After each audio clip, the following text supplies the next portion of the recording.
Okay, we are indeed live on a Thursday evening, at least over here on the East Coast of the United States. Welcome, everyone, to another edition of the 4GwQPodcast podcast. This is episode number 175 for July 19th, 2018. Yes, I did have to just look at the date right there, even though I've been working all day and writing that date all day long. Yeah, we got some topics tonight. We got some serious topics tonight. So, really excited to get into this one. There's I don't know. We've got 6 topics, and I know 3 of them at least are gonna be doozies. So, can't wait to get into those. But first, let me introduce everyone. My name is Inferno217. We also have with us making his 175th straight appearance, ZBCI Assassin. What's going on, bud? Hi. Jesus, man. Without fail. Always the same. Never change. You know how they say that to people? Never change. You know, they whisper. That's I don't know. You know what I'm talking about. Anyway, we also have tonight with us Italian Clowns. What's going on, bud? Hey, what's going on, people? Nice. You know, Clowns at least changes up his intro a little bit. He, takes on a little bit of an X-Bot intro. You know, sometimes he does his, own thing. Sometimes he tries to imitate somebody who's been on the show. You know, he flips it up. Assassin, hi. Every single thing. You can't change the classics. I mean, I guess do it the movies these days, then it'll just not be as good. I guess it is classic. The only way to evolve to be better and better is to make and accept change. Yes, to challenge yourself.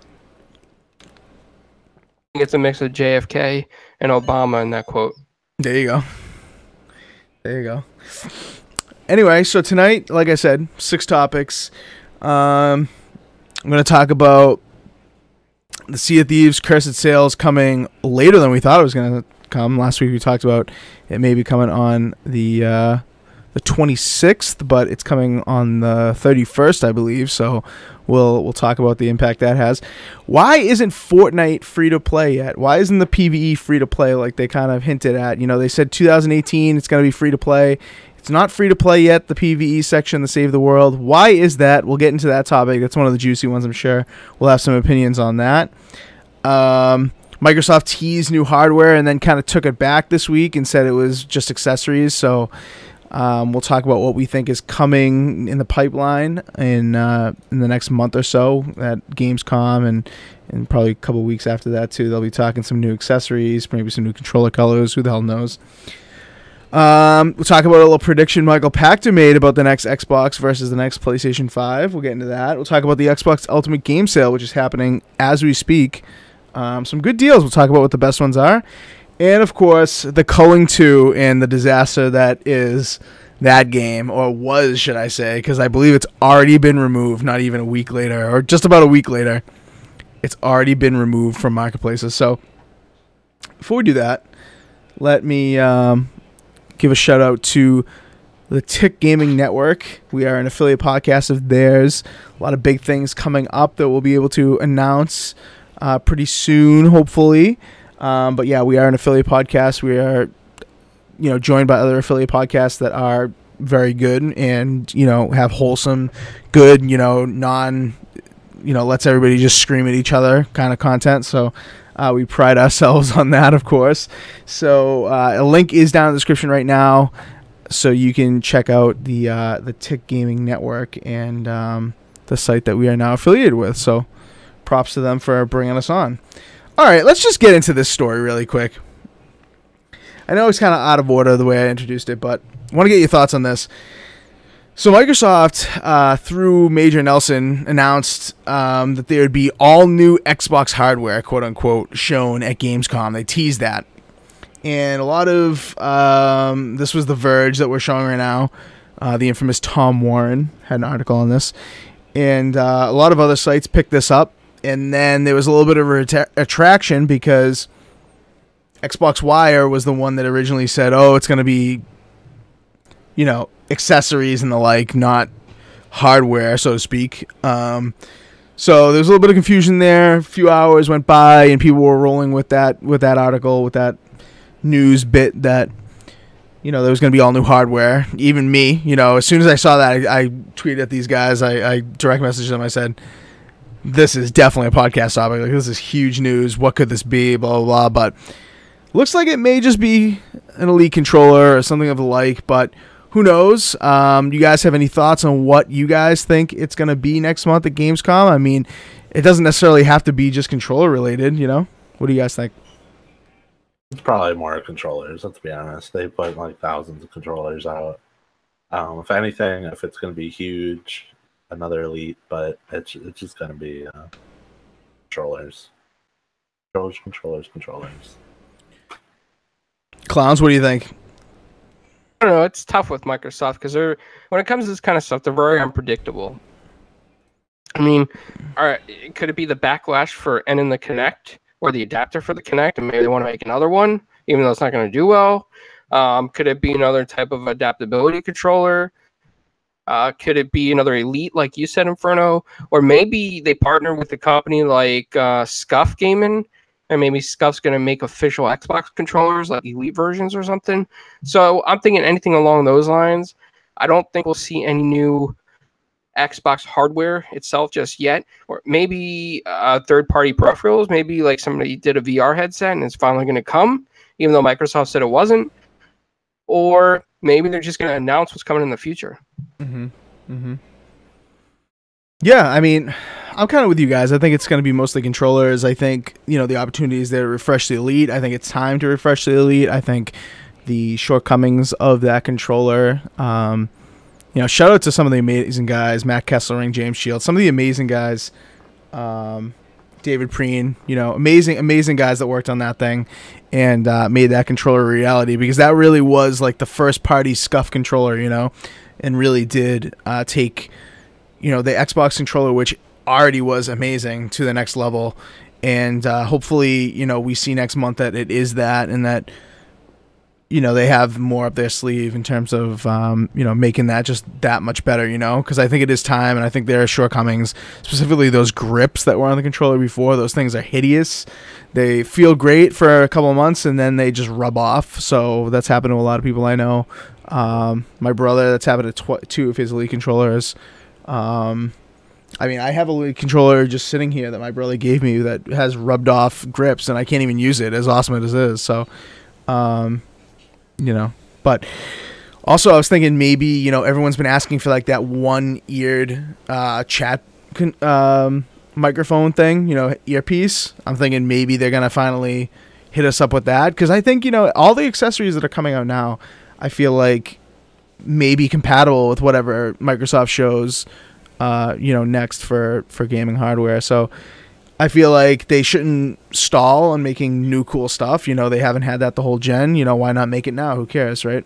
But hopefully it's more than just an Elite controller, but hopefully also it's not anything too stupid that makes people second guess where Microsoft's going, you know, because like, remember when all these controllers were coming out and they were like, oh, no AAA titles, but, you know, you got this pig and creeper controller from Minecraft, you know, everyone was kind of shitting on them for that.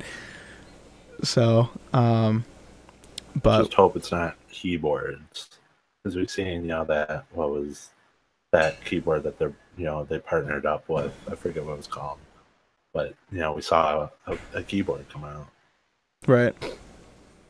Yeah, I mean, I'm kind of hoping it's not that too, but I mean, I know there's like, you know, tens of thousands of people who are looking for that, you know, so it's you can't really satisfy everyone, but the thing is with the Xbox is that, you know, people are getting pissed that you know, with crossplay and the like, and people with keyboard and mouse advantage and all that, and unfortunately I don't think that's going anywhere, so but we'll see if it is keyboards as well.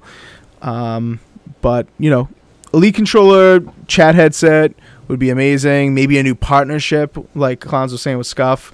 I believe they're already kind of partnered with them anyway because of the Elite controller, and I think they like bounce ideas back and forth, so maybe they're announcing something bigger, but that was kind of a big shock factor news story this week. Kind of related to that. Michael Pachter, you guys know this guy? He's been around for a while, made some bold predictions, made some predictions that have panned out pretty well, made some predictions that have been terrible, but this guy is, for those who don't know, an electronics industry analyst, specifically doing... You like that picture? You like that picture? Yeah, I know. I pride myself on that. But yeah, so this guy, electronics industry analyst, not specifically video games, but he's made a lot of video game industry-related predictions. And so he says, essentially in a nutshell, I won't read this whole thing, but essentially he's saying he thinks that Microsoft's going to launch first with the new console. He thinks it's coming in 2020. And it's going to be backwards compatible with Xbox One X stuff, and it will be before whatever Sony releases. So they essentially he's saying whatever Sony tries to do, Microsoft's going to beat them to the punch.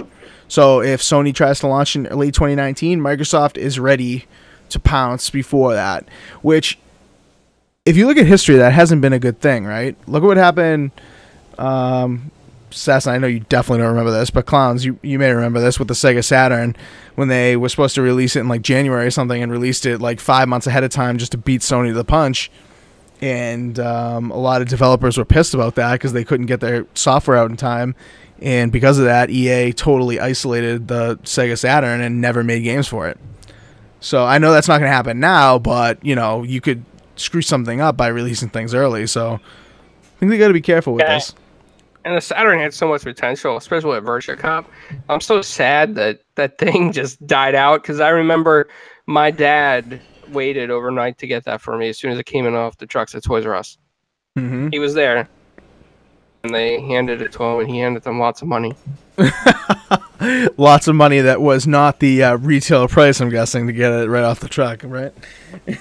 No, because it came with extra games. Okay.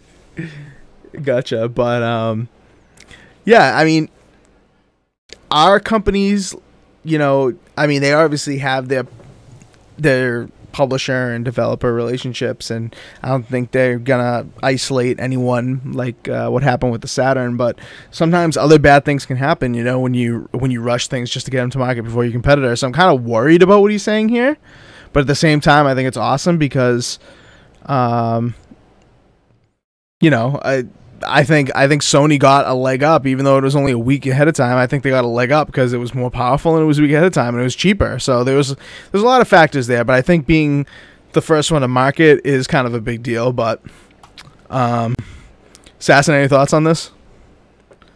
Well, I mean, we've seen the 360 come out before the PS3, and look how well that came out. I mean, so I mean, it could be the same thing where the PS5 could be a lot stronger, you know, in hardware, and then the Xbox, whatever, is the weaker, but it could do well because it came out first. Like,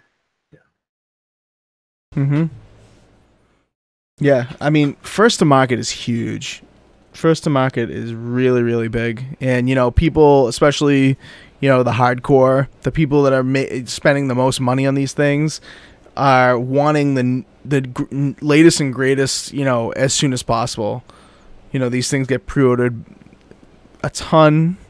You know, pre-orders get exhausted. You know, we're in this era where it's like you can't just, you know, for like a month or so maybe, you can't just walk into a store and grab this thing. Like, whatever supply there is, the demand is there. And most of that is the hardcore, especially, you know, gamers that want the latest and greatest, the best hardware, the best visuals, you know, all that associated stuff. And now that, you know, the dawn of 4K is here and these new consoles are probably going to, you know, have 4K as a huge part of their lineup, you know, it's gonna be a big deal. So I think if Michael Pachter's right here, from whatever intel he's heard, I think that it's a huge deal. I mean, let's not brush it on the rug. You know where he got this intel from, right? Who predicted this 3 years ago? He got it from you? He looks in the 4GwQPodcast? Is that what you're suggesting? And Crossfire, because remember, I predicted an announcement in late 2019 with a launch in 2020. And I said Xbox has to beat Sony to the punch if they want to succeed. And all the analysts back then, Michael Pachter and Matt Piscatella, no, it's not going to happen. We're at least, you know, looking at 2021, 2022. Now all of a sudden it's flipping the script. You know why? Because Microsoft is backwards compatible with Xbox. So even if something is in development for Xbox One right now, it's going to work on the next Xbox anyway. So they're not going to have to worry about vendors being upset and say, hey, you didn't give us time to develop for this console. They can still make the game and then just drop a patch for it. Mm-hmm. Yeah, and they're not going to piss people off as much. You know, people are used to a 10-year cycle. You know, you get a 7-year cycle out of this thing. You're not going to piss as many people off because of that backwards compatibility, because of that forward thinking that Microsoft seems to be doing. I mean, I can't say the same for Sony because I don't know what's up their sleeve. Are they going to have PS4 backwards compatibility? I have no idea, but you're right. This Xbox as a core, as a whole, you know, it's not like the Xbox is the system, it's the Xbox is the brand, is the ecosystem. It's the thing that allows people to be more okay, I think, with them releasing a new system, because you are going to get that stuff, you know, into the future. And, you know, who knows, maybe games that are released for the new system will work at a worse capacity than the old system, so you're not really missing out on anything other than, you know, of course, visuals and maybe frame rate or whatever. So who knows? Like, this whole Xbox as a platform kind of thing that Microsoft's been pushing recently, that people are kind of getting pissed about, may actually work in your favor if you're not wanting to upgrade right away. So you got to think of that too. Really quick in the YouTube chat before we go back to Assassin here, Siberia says, first to market with a good price point. Yep, that is the double check mark. I think that is the double check mark. But Jay Fonzarelli, thanks for coming by, bud. He says, personally, he doesn't like hearing Xbox releasing first. Could be damaging more than beneficial in his opinion. Well, the thing is that if Microsoft releases first and it's full of bugs and clearly inferior to the point where it's like 720p versus 1080p resolution gate again, I think they're in trouble. I think they will be in trouble, even though they get a head start, because it's not like it's going to be like Assassin. You mentioned the 360 versus PS3 thing. Like, that was huge, even though the 360 was technically worse in hardware. But I think the reason that was huge more too is because it was like a year ahead. You know what I mean? And people were like, I'm not fucking waiting a year. You know what I mean? And, you know, Xbox 360 was also easier to develop for because they were on two different kind of architectures. Whereas with this stuff, like, it's kind of, you know, similar. Yeah, obviously PlayStation doesn't have like the, you know, the Windows, you know, all these things don't run Windows or whatever. But anyway, Assassin, you have any rebuttal to that or anything to add here? Watch all these analysts say that, you know, the PS5 and the Xbox, whatever, is coming out like in 2 years, and it just doesn't come out. Dude, watch these analysts be like, you know, don't be surprised if they make this announcement and then just like nothing happens because these things are selling still. Like, I that's the thing. Like, I feel like the difference between a 7-year and a 10-year cycle is at the end of a 10-year cycle, you kind of see the consoles and it's like, okay, the sales are going down. You're seeing, you know, you're seeing a lot of people not buy it anymore. They've already got one. You know, they're kind of fizzling out a bit. But I think, like, right now, I think these consoles are still selling really well. So it's hard for me to think, okay, well, it's time for a new one.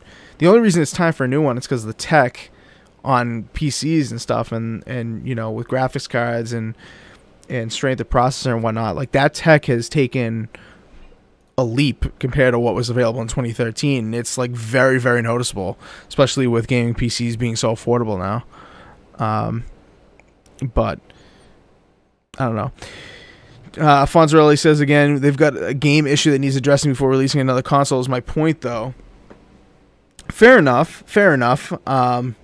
I think you're right. I think there's definitely a game issue that they should be looking at, but it sounds like by all accounts that is being addressed, especially with the signing of the new studios that they announced at E3. Now let's see what comes out of that.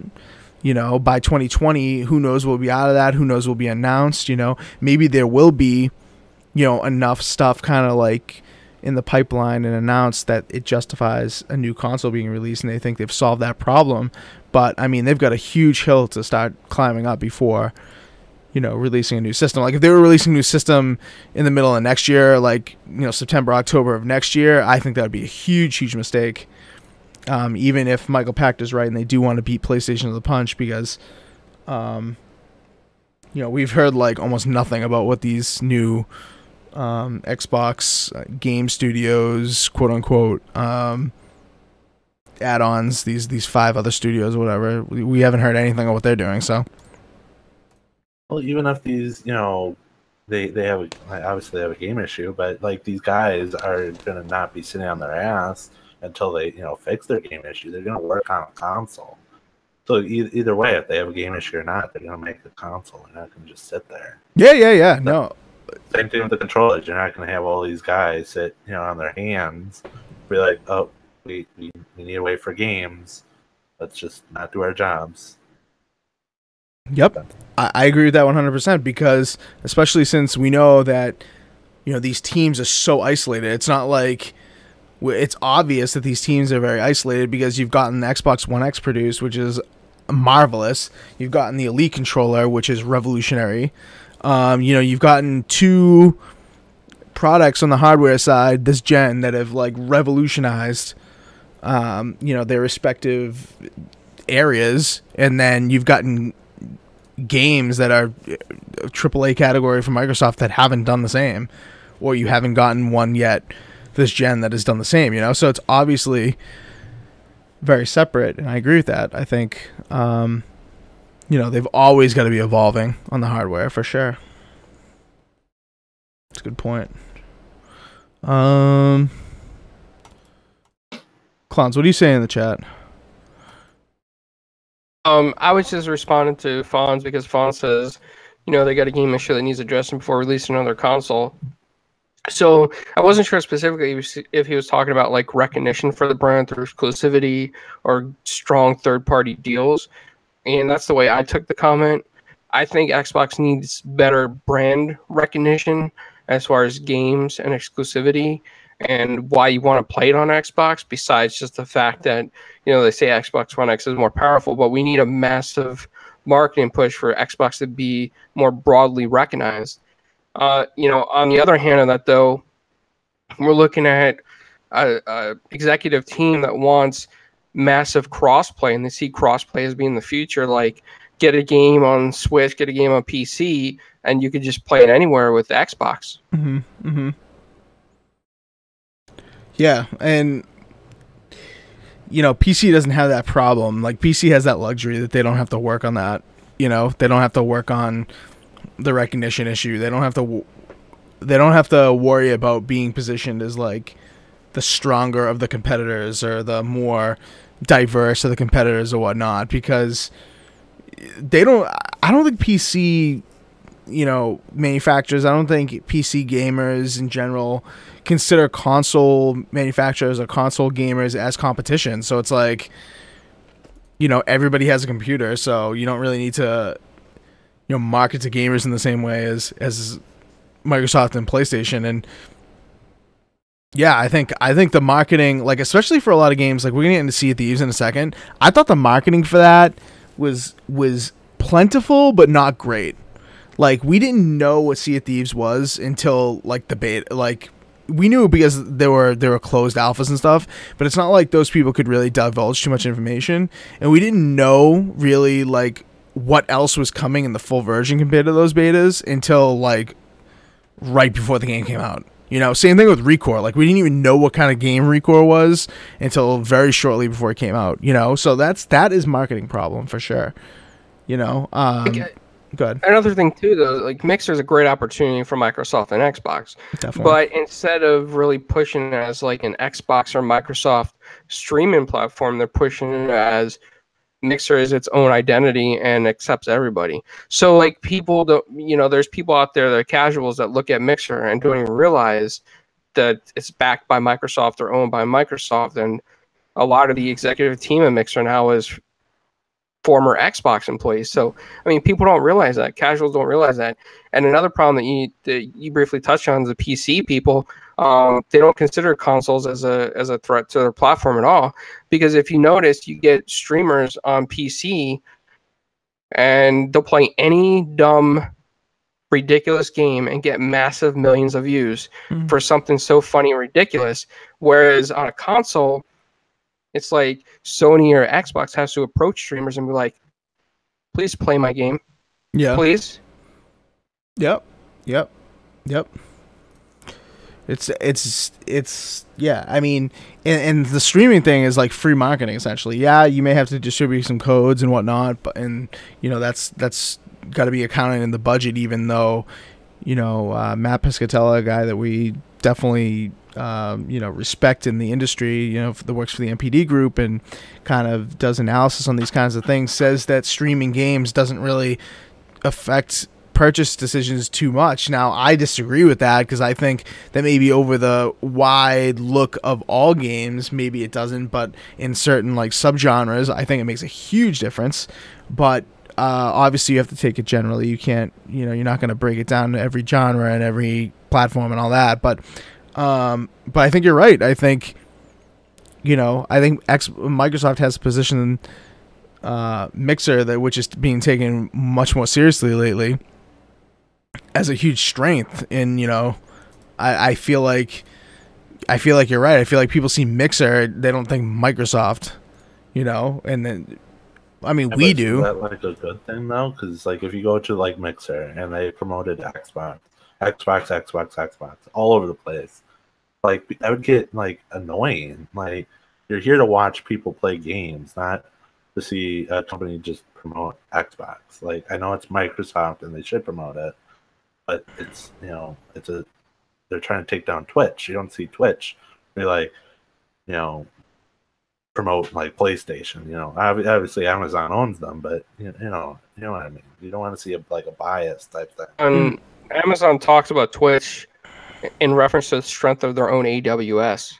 Like when Amazon talks about it in meetings. So for what I kind of see what you're saying, Assassin, like they don't want to overdo it, but at the same time, let's say that there's a big streamer that moved to Mixer, they could put at the bottom stream from Xbox One or something like that, just to let people know, hey, it's kind of backed by Xbox a little bit. Yeah, see, that's what I'm thinking of when I think of promoting it. I'm not thinking of like, we're Microsoft, here we go. I'm thinking like, Microsoft is uniquely positioned to be the console that can stream to Mixer, and Mixer has like huge advantages over Twitch and is taking it more seriously now. So now why can't, like what Clonzo just said, I think that's a perfect suggestion. I think that would work well. Now what you're saying, Assassin, like that would be extremely obnoxious, and I think that would drive people away in droves for sure.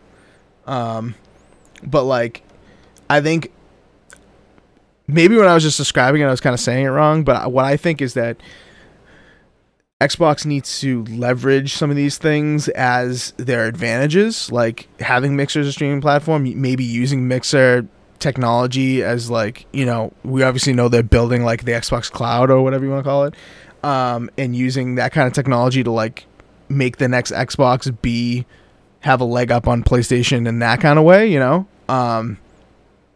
I feel like Microsoft's never going to be in position to do that. Like I feel like they're not even like heading in that direction.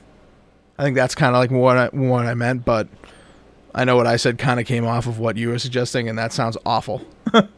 Yeah. Yeah. No, I get you. But yeah. So I think when Michael Pachter is talking about this, and I think if Microsoft releases first and they don't solve the game problem, like Fonz is saying, I think that they need to like leverage their good stuff that they have. Like Sea of Thieves, hate it or love it, Sea of Thieves is a revolutionary kind of game.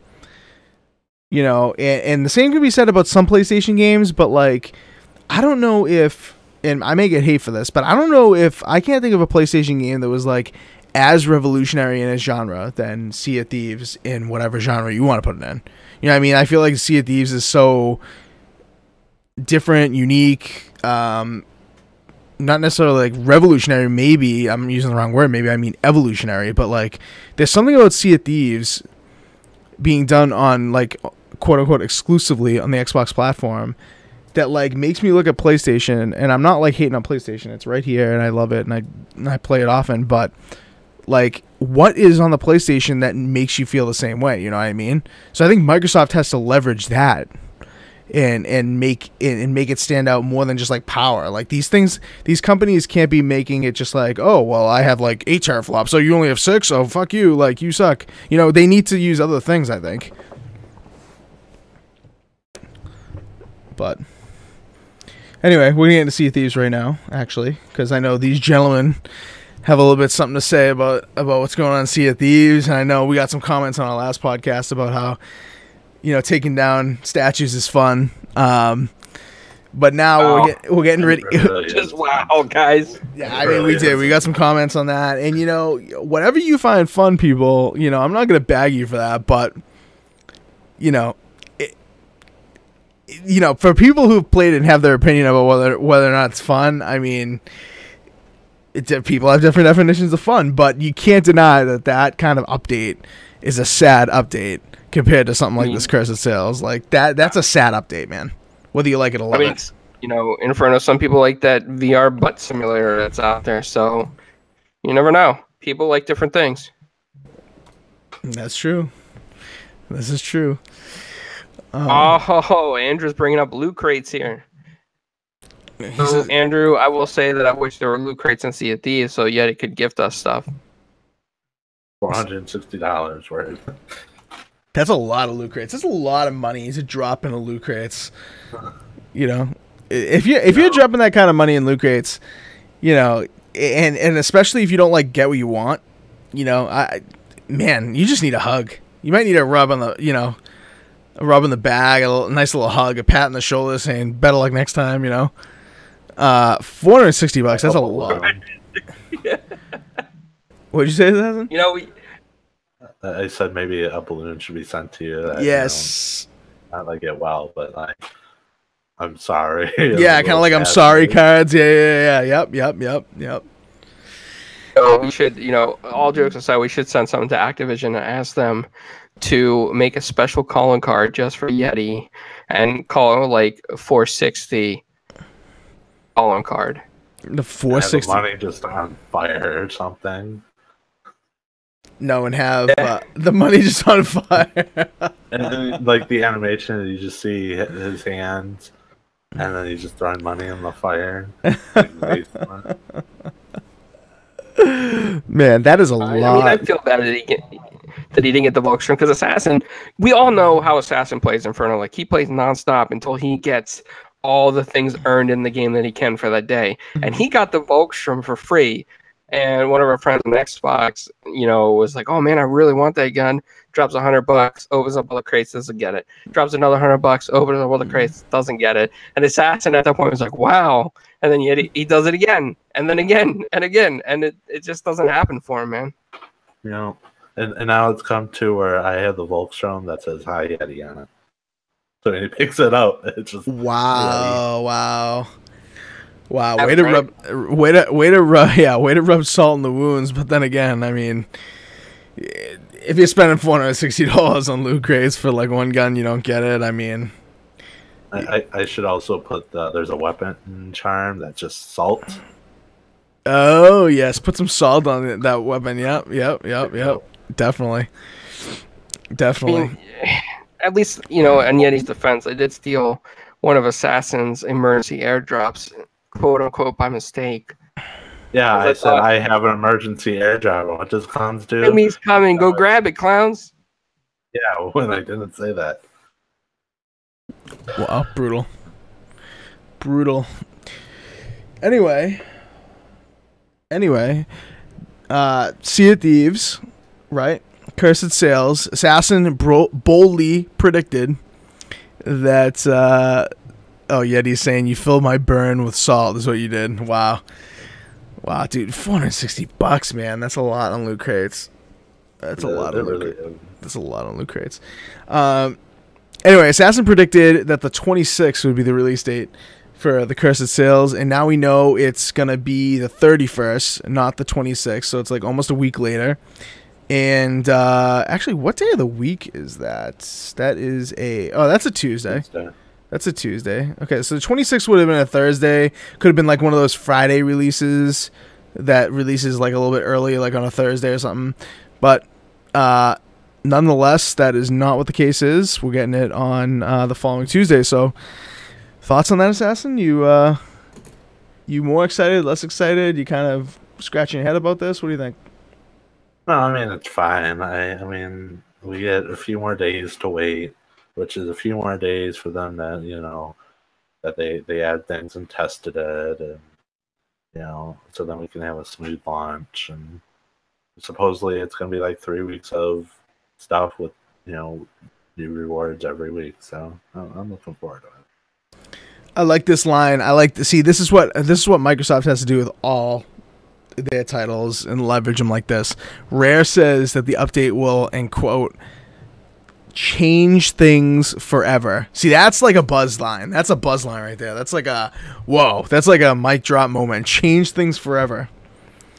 And do you know what they're referring to when they say that, Assassin? No. Skeleton Crews. Oh yeah. Skeleton Crews and that new Alliance system, one of the two. Can't remember what it's called. I think it's Alliance system. But that Alliance system is cool. I think that's going to encourage people and not just like, take each other out for no reason, or like ruin your day if you've got like 50 chests on deck and for some reason you didn't return them to outposts. But I hate data for that will never happen on Sea of Thieves. There'll always be people just trying to ruin your day. Yep. Yeah, but then you gotta give people a second chance here. I think with this new system, they describe that you need, like, especially if you're on a sloop, right? Say you're on a sloop and then you encounter a couple other sloops.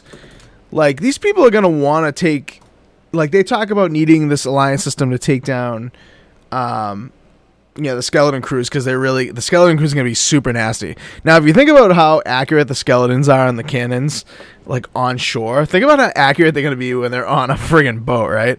So I think a lot of people are going to want to team up. I think this is going to be a thing, especially for the first couple weeks. Just give you some personal experience. For example, when I was doing the Thrones, right, event, you need people to help you with the Thrones, right? So I got this dude to help me out. Well, I think when Assassin wasn't online on one of the Thrones.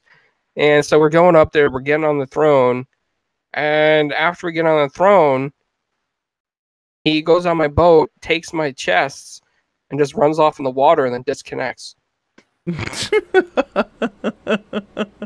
Wow, okay, that's bad. I heard horror stories where people were trying to get the Megalodon, and all these people were like, yeah, I'll help you out, let's go get the Megalodon. And they go out there like a sloop crew, right? They're out there with 2 galleons. The galleons are taking on the Megalodon. Right before the Megalodon is killed, they sink the sloop. Wow. Well, the too long don't read version of that is that people are dicks. Like, people will be dicks.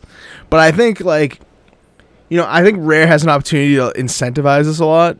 Like, they're talking about how you take down the skeleton ships and you get shared loot. Like, you're not fighting over the loot,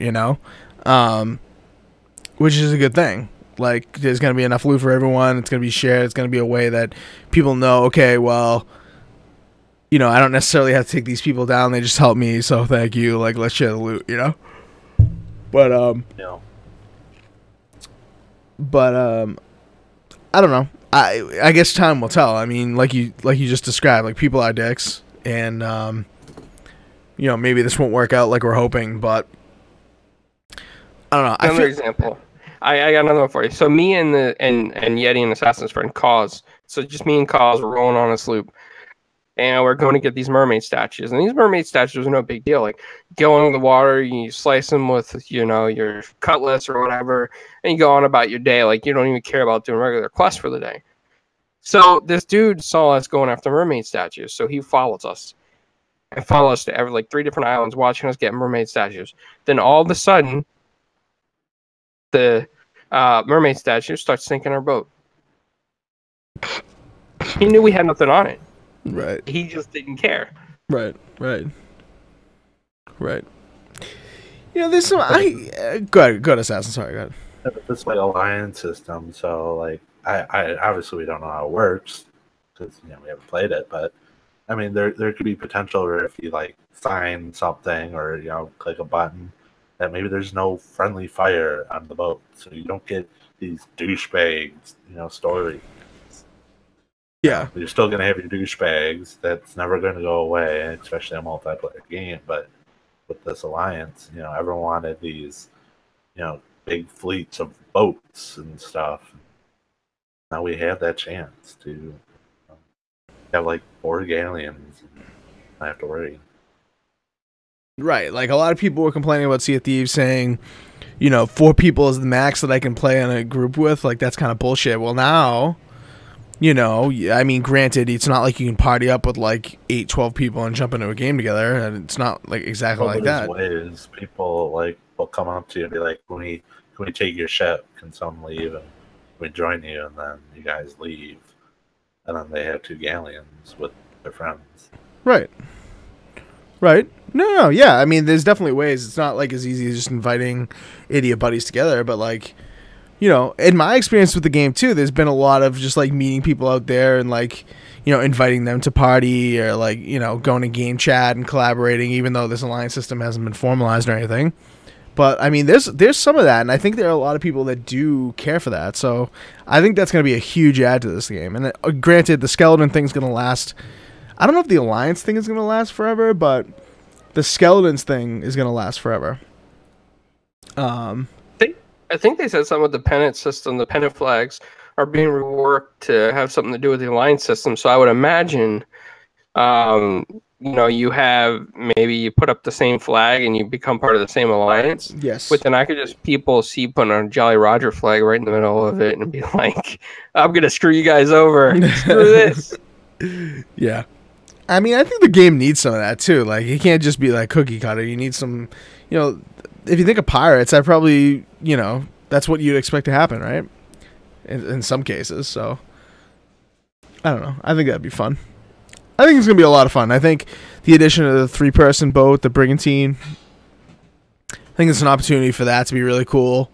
Because cannonballs. Can't wait for those. The cursed cannonballs. Yeah, there's a lot coming to this, and that's why I think, it releasing at the end of the month versus like on the 26th. I thought that would have been a good time, like we were talking last week. So I'm kind of sad that, it's been dated, and I mean we've gotten some more information, but it's kind of sad that, it's the 31st. Like they say it's coming in July, right? And then it ends up being the last day of July. Like that's kind of annoying. Yeah. But beggars can't be choosers, right? No. Is there any other kind of information that came out with this announcement? I can't remember. No. Not that. I don't think anything other than the fact that it's like correct me if I'm wrong, like an actual DLC expansion. Yeah. Did you say, Assassin? What did you say? Sorry. Considered a DLC expansion? Yeah, it's considered an expansion. These little weekly nonsense mermaid statues is just the events. Yeah, thank God, because those things are just like, man, they've got such an opportunity. I mean, we've already beat this to death, but I mean, they've got such an opportunity to make those so much better. But anyway, yeah, that's the Sea of Thieves news. Coming soon. Not soon enough, in my opinion. Speaking of something extremely positive to something extremely negative, did you guys see this Culling news? I mean, holy shit. Second day after it's released, it only had like 2 players. It peaked at like 249 or something like that players total on Steam. And now, it's being kind of like not recalled, but essentially the game is just being canceled like a week after it came out, and now they're going to resume development on the first game, which they stopped developing in order to make the second game. And I mean, holy shit, this is bad. This is really bad. Yeah, we're going to take some engine improvements from the second one and put it in the first one.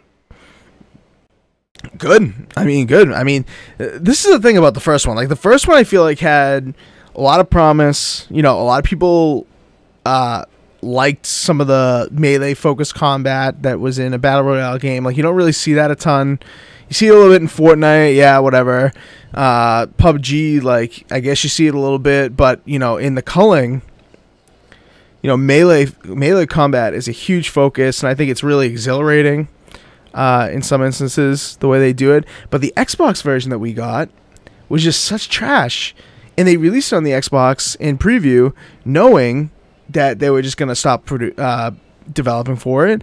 And then they went to the second game. So now I'm hoping that they're resuming of the development and bringing, you know, some of the new stuff that they put into the second game into the first game. I feel like the Xbox One may be something to go back to and revisit, but who the fuck knows? I mean, this is a huge disaster. I mean, I can't imagine how many man hours, how much money went into making the second game. Granted, it did look like shit from all the reviews I saw. Especially the Xbox version looked like doo-doo. The PC version looked like it was just a muddy mess. Granted, it ran a little bit better, but I mean, holy hell. What does it say? Yeah. I feel like they should just scrap the Culling in general. It has such a bad, you know, they ruined the name to it. Like, you know, all these people bought the first one. You know, it's like pretty much the first battle royale game on the Xbox. Yep. Or PUBG game. And they're like, you spent money on it, screw you. We're stopping to make a second one. And then, you know, all these people bought the second one. No, screw you. We're going back to the first one. Like, you should just stop making the Culling. Like, no one's gonna buy your game anymore because you're just ruining the name to it and screwing the players for a quick buck. I mean, that's what Culling 2 is. It's PUBG, but a terrible version of PUBG. Yep. So just create something new. I know, like, I think they had to, you know, stop it and like have a meeting of what they're gonna do with the company. You know, they need money. Like, this isn't going to help you. Yeah. You're not going to get players to come back. They're like, we forgive you. No, that's not going to happen.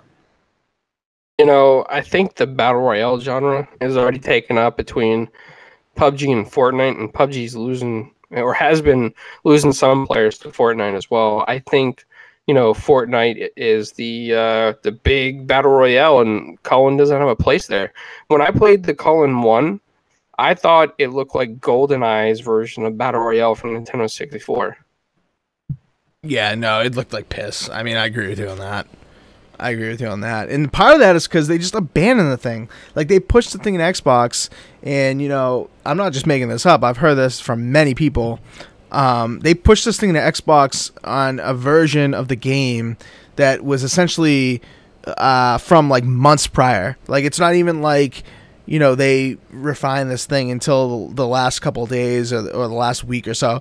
They literally just pushed it out there just to push it out there. And then they knew full well that they weren't going to continue developing it. It was like they just pushed it out, like Assassin said, it's a full cash grab. And they knew that, you know, it wasn't going anywhere, that they weren't going to continue supporting it. And now you're telling people that you're going to go back to support it. After people already got, look at Assassin saying, like, you hear the Culling, it's not like a sour taste in your mouth when it had so much potential. You know, it's like that the association with that name is now. Oh, Assassin says, what the fuck? You guys still there? He got disconnected? He got disconnected. I'm still here. Oh, okay. I think he got disconnected. Try to connect back. Frozen in time on the podcast. He's frozen in time. He is frozen in time. He lost connection, he says. Unreal. These things happen, people. These things happen. Oh, and then now he's back, I think. Assassin? Hello? Or at least he's trying to connect back. Yeah, I see the AOL connection dial over there. Yeah, he's got that Time Warner that just got bought out speed, right? I can't believe that. He says still trying to connect. Dude, I can't believe that sale went through. I know that's totally off topic, but that AT&T bought Time Warner, I cannot believe that went through. Imagine I try to stop that with FTC. Yeah, they tried to stop that, and it just didn't work out. Like, the judge ruled in AT&T's favor and was like, it's not gonna take away from competition, and it's not gonna drive up prices or whatever if there's no evidence of that, so we're just gonna let it go through. And so they're just gonna let it. The good news is that the Justice Department is appealing it, and they're trying to speed up the appeal for the government to unwind the merger.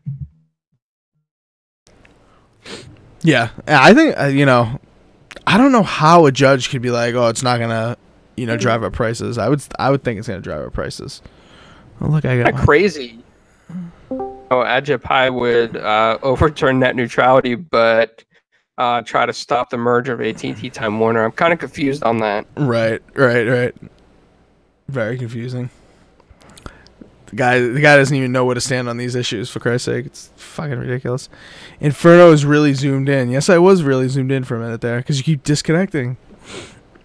Alright, well, let's, while Assassin tries to reconnect, let's... I mean, what we could do in the future, because I know that, Southern Canada gets a lot of snowfall this time of year. Yep. So maybe, he can get that American Xbox doll and, put a picture of that up in his place when he just connects. Yes.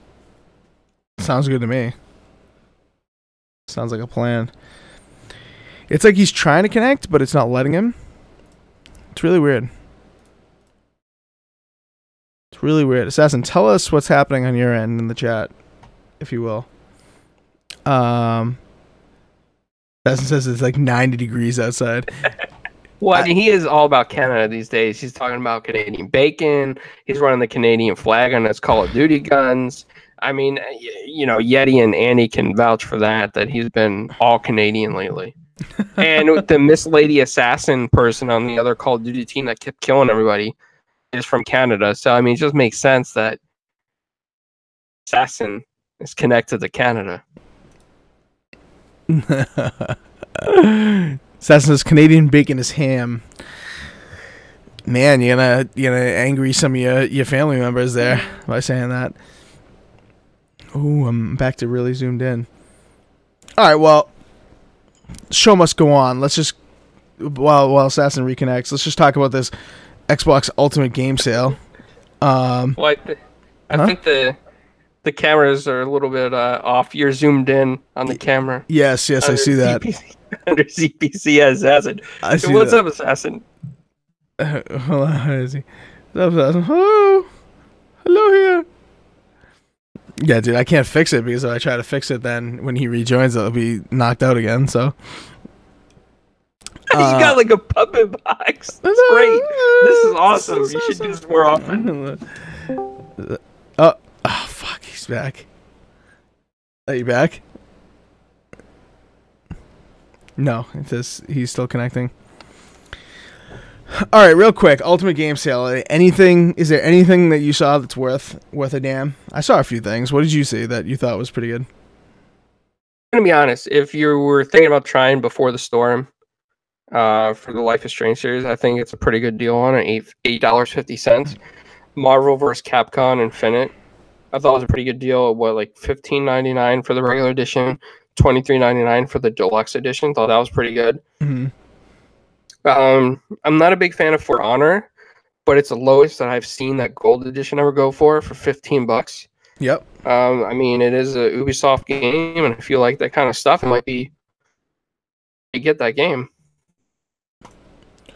Yeah, I mean, dude, Ubisoft is definitely making a push to try to make For Honor like you guys were kind of saying when we were talking in chat. It's like they're trying to push it as like the next Rainbow Six Siege with like seasonal content and trying to push the online a little bit better and dedicated servers, whatever. But like that game ain't the next Rainbow Six Siege, and the price has been dropping, trying to get the player base up again. I get it, and maybe it's worth a try for that price. You get all the for the gold edition, you get all that content added on, but buy your own risk. That's what I say to people with For Honor, because you may end up just hating it. But yeah, those are all pretty good deals that you mentioned. Marvel vs. Capcom Infinite that you mentioned, definitely a huge one in this. Oh, it looks like Assassin joined back, but It's not showing him. Hello, Assassin? Interesting. Back to puppets. So what if you just do voice for now, Assassin? Would that work?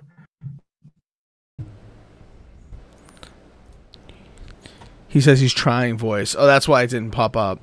Okay. Oh, his voice is not working. Oh my god, this is gonna prematurely end the podcast, I feel. What else? Let me just bring up the Ultimate Game Sale games again. Ages of Mayhem for $10. I mean, man, is that worth it to you? Like, that may be worth it to you for $10. That could possibly be good. I mean, if you were a fan of Saints Row 4, I mean, $10 on Ages of Mayhem, don't sleep on it. But if you didn't like Saints Row 4, then by all means, skip it. You guys bought what? Return to Arkham for cheap, or what did you guys buy today that was really cheap? We went to GameStop and we both got Batman Arkham Origins because it's backwards compatible. The disc version only. Got it. Oh, that was what was $4. Got it. Okay. Got it. Okay, what else was good? Titanfall 2 is like $6. That's definitely something you should look into. Hellblade, that being like $18. Really good deal. You should not pass on that.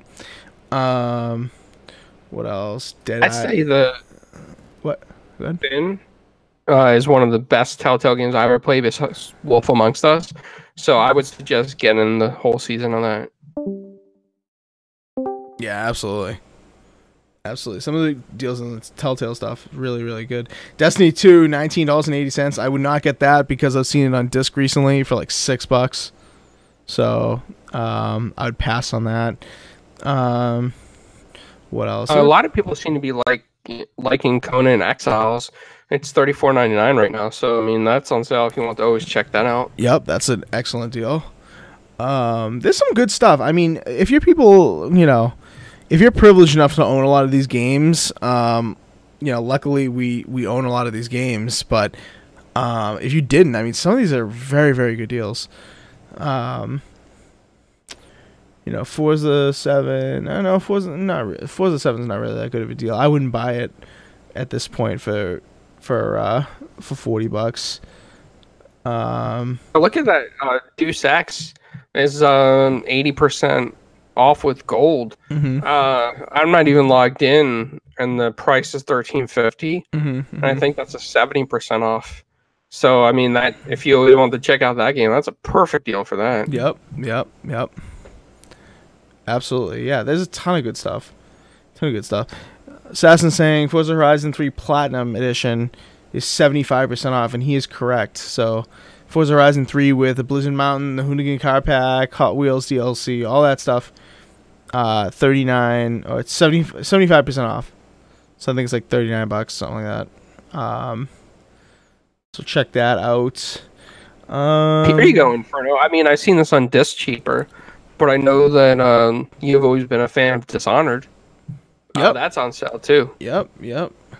So Dishonored the complete collection is $32. So you can get Dishonored 2, you can get Dishonored 1, the definitive edition, and you can get Death of the Outsider, $32. I know our former podcast mate here, Taylor, would be into that for sure. Assassin's in the chat, since he can't rejoin the podcast, saying boo Dishonored.